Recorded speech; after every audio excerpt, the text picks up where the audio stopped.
Basic third year mathematics analysis paper unit 5 का ये lecture 4 है। मैं doctor Hemlal Sahu, assistant professor mathematics, government G Yoganandan Chhattisgarh college है। इस लेक्चर में हम dense set, nowhere dense set, Baire's category theorem इसके बारे में डिस्कशन करेंगे। डेंस सेट क्या होता है, किसी मेट्रिक स्पेस का डेंस सेट क्या होता है। Let H D be R metric space. Let X be a metric space. Then a set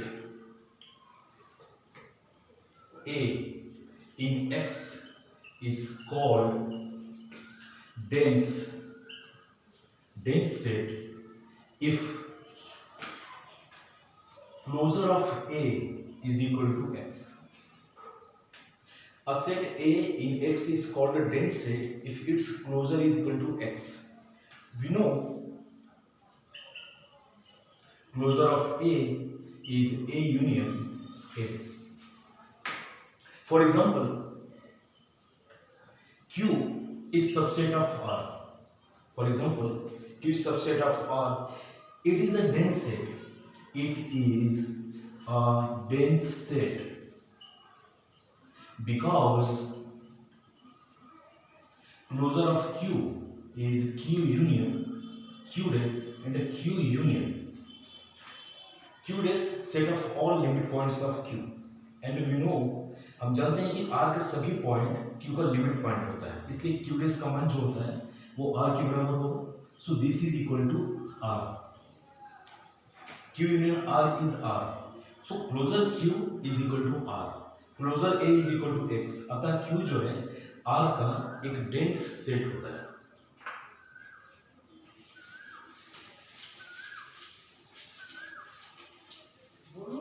I subset of R.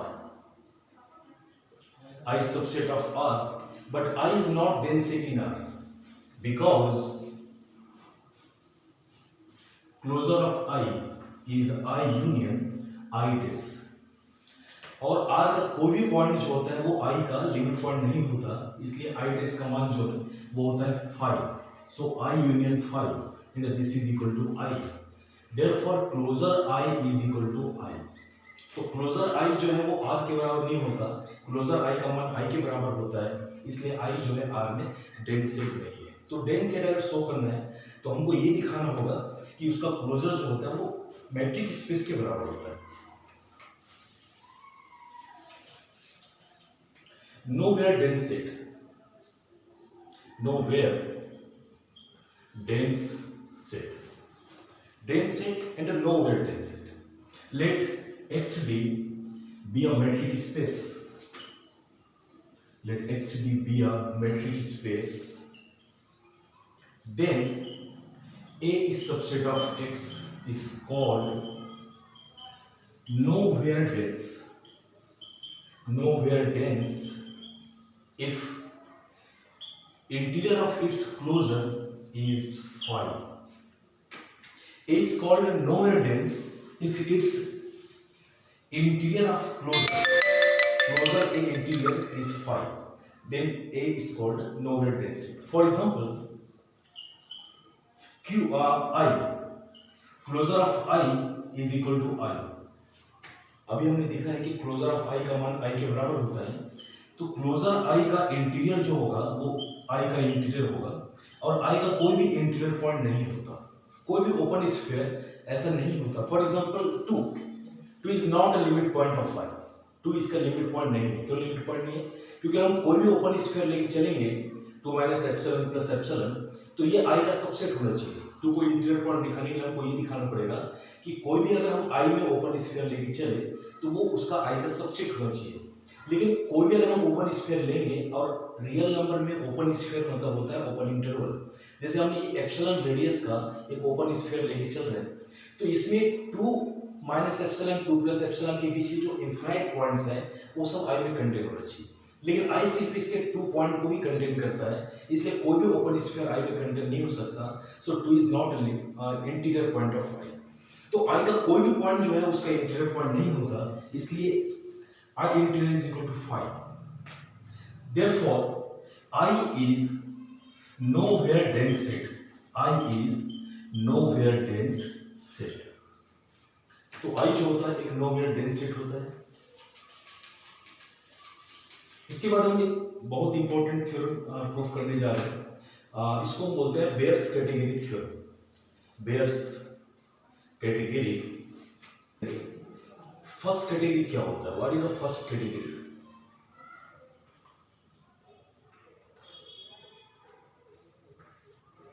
First category क्या होता है? Let X T be a metric space, then x is called first category space। x is called first category space if x is the union of countable nowhere dense sets. अभी हमने nowhere dense set से define किया है। अगर x को हम countable nowhere dense sets की union के फॉर्म में लिख सके, then x is called first category. For example, x is union of an such that n is equal to 1 to infinity, where an is nowhere dense set। What is the second category space? Second category space,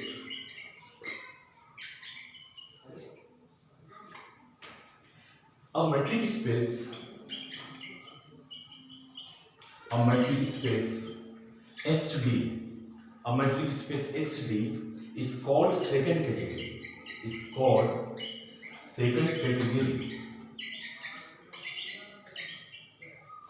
if it is not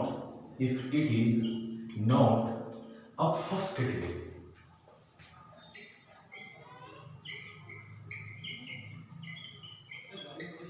जो space first category space नहीं है उसको हम बोलते हैं second category space. Second category space X को countable union of lower dense sets की union की फॉर्म नहीं लिखा जा सकता। तो बेयर्स कैटेगरी थ्योरम का स्टेटमेंट क्या है?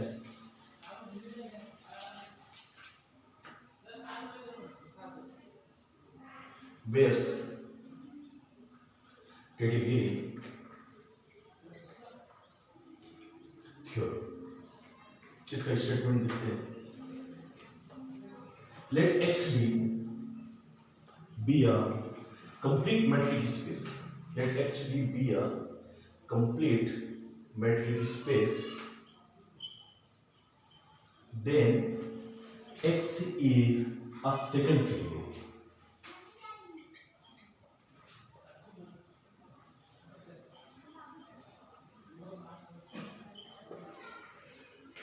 मीन्स सभी मैट्रिक स्पेस जो होते हैं वो सेकंड कैटेगरी स्पेस होते हैं, ये हमको प्रूफ करना है और इसी को हम बोलते हैं बेयर्स कैटेगरी थ्योरम। तो इसको हम प्रूफ करते हैं। Let X be a complete metric space, let X be a complete metric space, then we shall show x is second category, then we shall show x is second category। For this, let an such that n is equal to 1 to up to infinity be a countable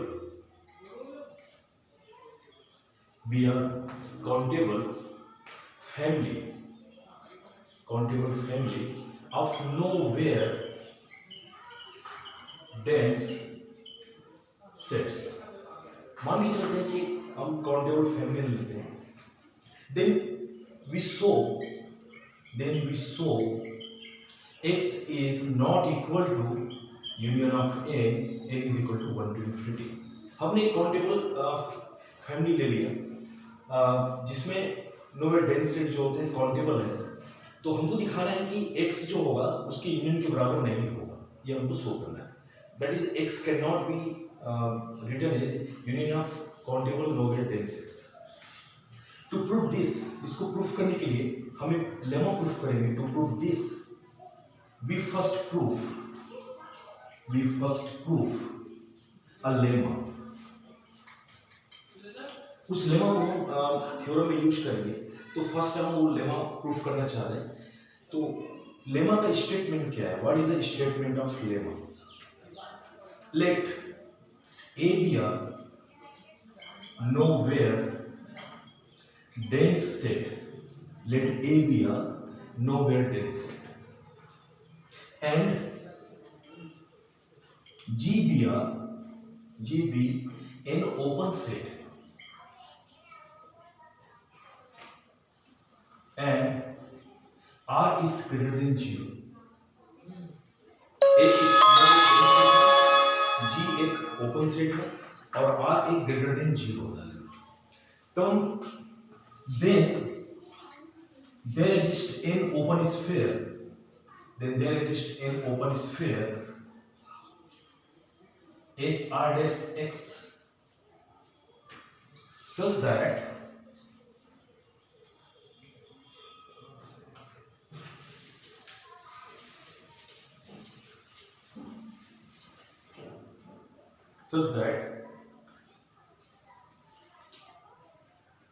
SRX is subset of G, SR dash X intersection A is phi and R dash is less or equal to R.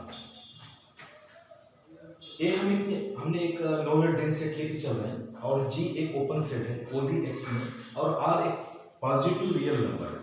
तो हमको दिखाना है कि एक open sphere S R डेस x जिसका radius are डेस है, ऐसा मिलेगा कि ये जो होगा वो जी का सबसेट होगा, इसका ए के साथ इंटरसेक्शन फाई होगा और इसका जो रेडियस जो होगा वो आर से छोटा या बराबर, ये हमको शो करना है।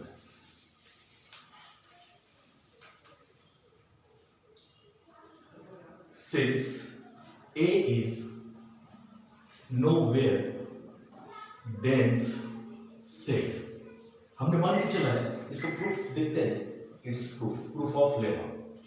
Since A is nowhere dense set, so closure of A interior is phi. So closure of A interior is phi by definition of nowhere dense set।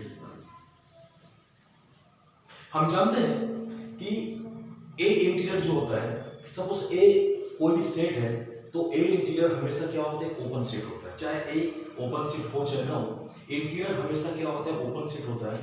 And this is the greatest open set containing A, सबसे बड़ा open set होता है जो कि A में contain होता है। यदि कोई दूसरा ओपन सेट A में कंटेन है तो वो इसका सबसेट होता है। तो यहां से we know A interior is the greatest open set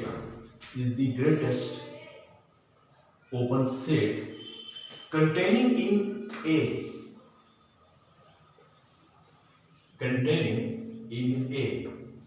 interior सबसे बड़ा सेट है। Therefore यहां से ये देखिए कि क्लोजर A इंटीरियर फाई है, मतलब क्लोजर A में सबसे बड़ा सेट ओपन सेट जो कंटेन होगा that is a closure A interior, अब वो फाई है। इसका मतलब क्या होता है कि क्लोजर ए में कोई भी ओपन सेट कंटेन नहीं हो सकता, क्योंकि क्लोजर ए का सबसे बड़ा ओपन सेट ही फाई है, तो कोई भी ओपन सेट कंटेन नहीं हो सकता। Therefore since G is an open set, G cannot contain properly in closure A, क्योंकि G जो है ओपन सेट है इसलिए G क्लोजर ए में कंटेन नहीं हो सकता, क्योंकि सबसे बड़ा ओपन सेट जो इसमें कंटेन होता है that is a phi, it is not empty, so G doesn't contain in closure A. Therefore there exists X belonging to G such that X doesn't belonging to closure A। अब ये इसमें contain नहीं हो सकता, मतलब इसमें एक element ऐसा मिलेगा जो क्लोजर ए में नहीं होगा, क्योंकि अगर हर एलिमेंट इसमें होगा तो वो प्रॉपर कंटेन हो जाएगा, तो ये उसमें नहीं होगा। Since G is an open set therefore x is interior point of G, therefore x is an interior point, x is an interior point of G, and this implies there exists S R double dash x next to open sphere such that S R double dash x is subset of G. Suppose this is equation 1. क्योंकि G एक open set है अतः x उसका interior point है, interior point होगा तो एक open sphere ऐसे जरूर मिलेगा। इसका हमें रेडियस r डबल डैश लेके चल रहे हैं कि वो उसमें प्रॉपर्ली कंटेंट होगा G।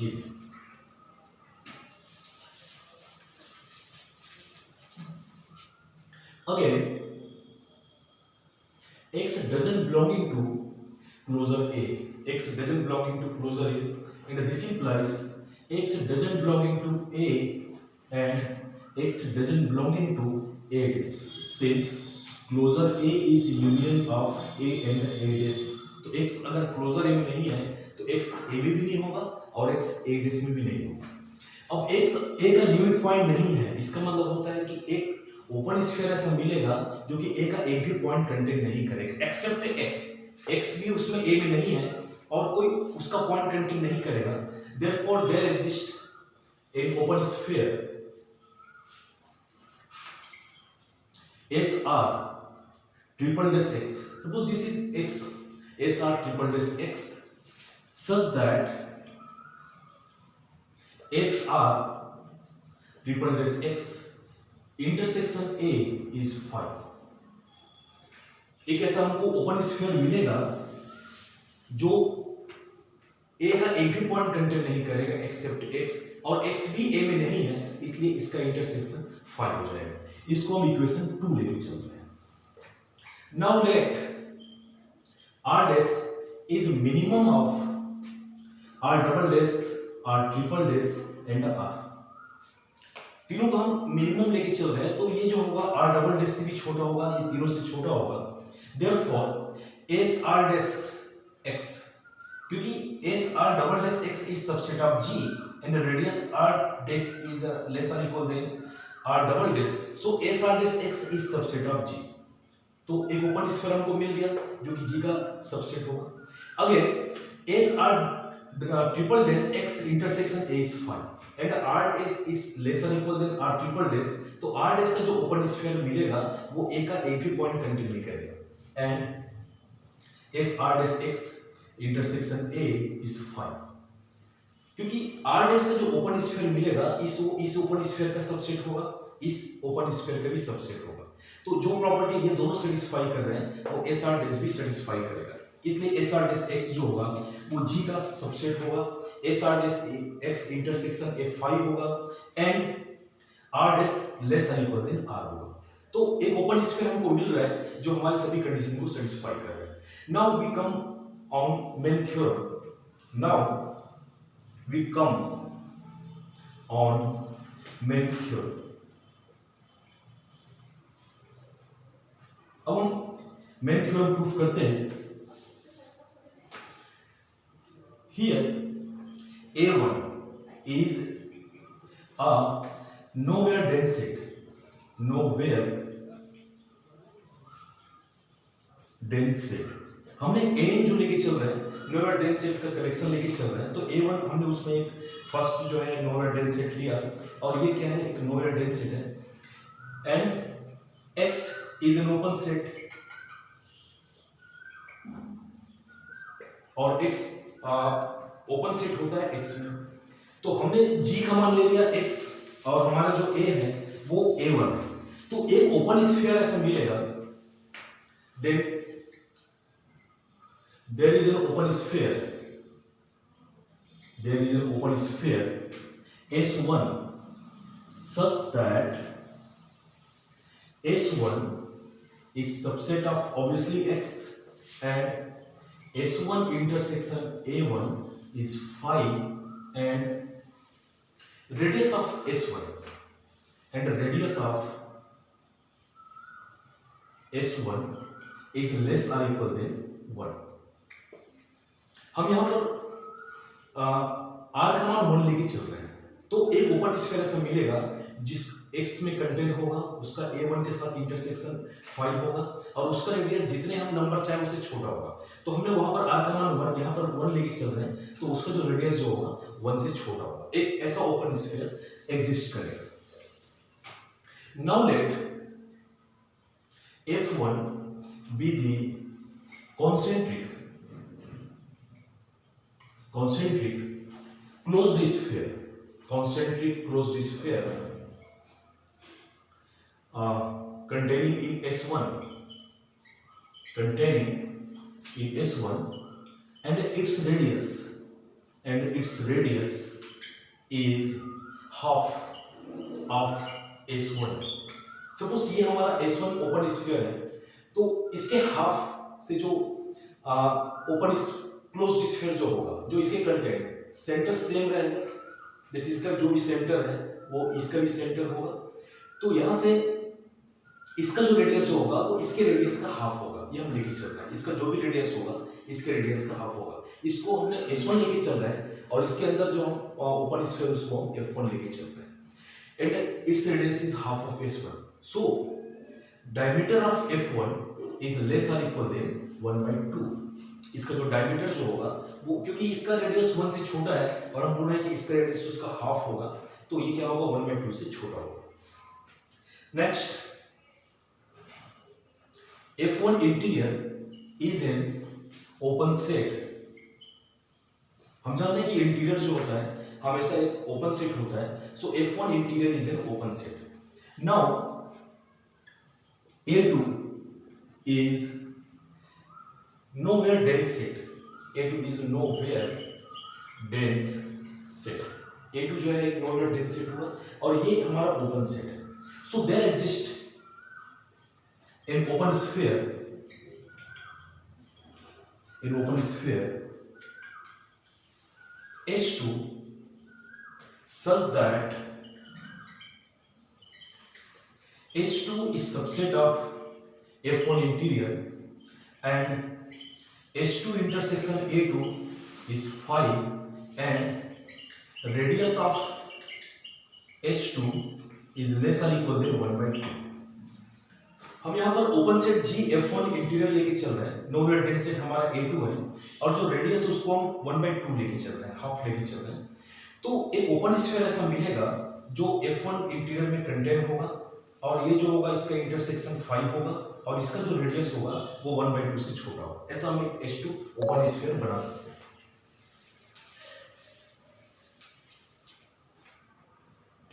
Again let F2 is a concentric open sphere, is a concentric closed sphere containing in S2 का जो ओपन स्फीयर जो हमको मिला है जो कि F1 इंटीरियर के अंदर है, तो एक ओपन स्फीयर मिलेगा। तो F2 हम जो लेके चल रहे हैं उसके अंदर एक कॉन्सेंट्रिक मतलब सेंटर सेम रहेगा, हम एक क्लोज्ड स्फीयर लेके चल रहे हैं और इसका जो रेडियस जो होगा वो इसके H2 के रेडियस का हाफ होगा। इस containing in H2 and radius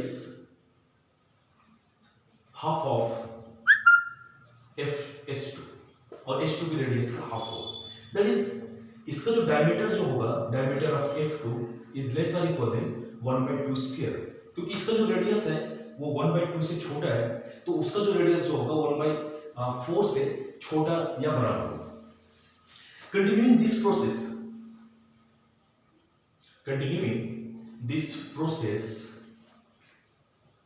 we get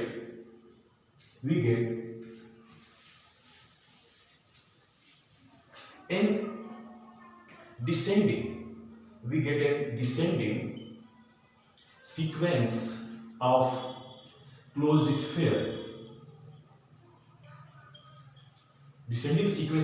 sphere, F1 superset F2 superset F3 such that its diameter is less or equal than 1 by n square such that its diameter is less or equal than 1 by 2 to the power n। इस प्रकार हम F2 हमको मिला, फिर हम F3 मिलेगा और सब एक दूसरे में कंटेनिंग हो रहा है, तो सब क्लोज डिस्प्ले कंटिन्यू ऐसा मिलती जाएगा और उसका जो डायमीटर जो होगा 1 by 2n से छोटा होगा। This implies limit n tends to infinity diameter of Fn tends to 0 as n tends to infinity। तो अगर हम इसमें n tends to infinity लेके चलेंगे तो ये 0 हो जाएगा क्योंकि diameter is always non negative, so this is always greater than equal than 0, so we get diameter of Fn tends to 0 as n tends to infinity। Hence from Cantor intersection theorem, Cantor's intersection theorem, intersection of Fn n is equal to 1 to infinity contains only singleton element x, unique element x। यहाँ पर हम canter intersection theorem लगा रहे हैं, उसका statement होता है कि x एक कंप्लीट मैट्रिक स्पेस है और हमको एक descending chain of closed squares हमको मिल रहा है जिसका डायमीटर जो होता है वो 0 होता है as n tends to infinity. तो इन सभी का जो इंटरसेक्शन होगा, काउंटेबल इंटरसेक्शन होगा, वो नॉन एम्प्टी होता है और उसमें सिर्फ एक ही एलिमेंट होता है और जो यूनिक होता है। इस ये this is Cantor's intersection theorem. Hence x belonging to intersection of Fn n is equal to 1 to infinity।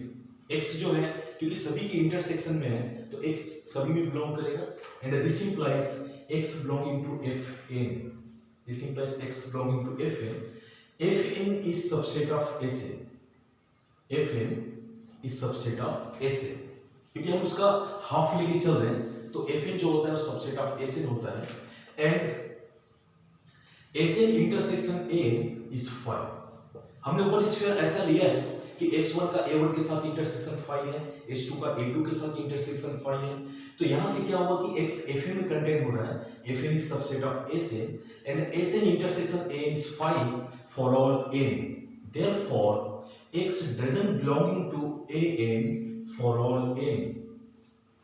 x जो है वो S1 A1 intersection phi x S1 में है, A1 में नहीं है, सो x जो है किसी भी An में नहीं होगा क्योंकि अगर An में होगा तो इसका इंटरसेक्शन phi नहीं होगा, तो phi होने के कारण S1 का एलिमेंट A1 में नहीं होगा, S2 का एलिमेंट A2 में नहीं होगा और x सभी Sn में है तो वो किसी भी An में नहीं होगा, इसलिए x जो होगा वो किसी भी An में नहीं होगा। This implies x doesn't belonging to union of n is equal to 1 to infinity, इसलिए x जो होगा किसी भी उसके सभी का अगर हम यूनियन ले उसमें भी नहीं होगा। So there exist x belonging to x such that x doesn't belonging to union of n is equal to 1 to infinity। This implies x doesn't equal to union of n is equal to a1 to infinity a। इसका मतलब हुआ कि x को हम countable union of non dense sets के union के form नहीं लिख सकते and this implies x is second category space। This implies x is second category space, अतः x जो होगा second category space होगा। Henceforth